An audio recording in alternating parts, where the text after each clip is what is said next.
The Lapu-Lapu City Police Office support the campaign of DOH through Biyahe Health or road safety to ensure that every community enjoy a safe, orderly, and peaceful Christmas.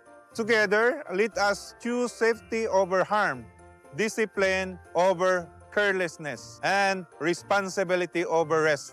Sa ating sama-samang pagkilos sa kalsada, sa tahanan at sa bawat pandiriwang, we can this Christmas fully meaningful, secured, and injury-free. A safe community is the greatest gift that we can give our families.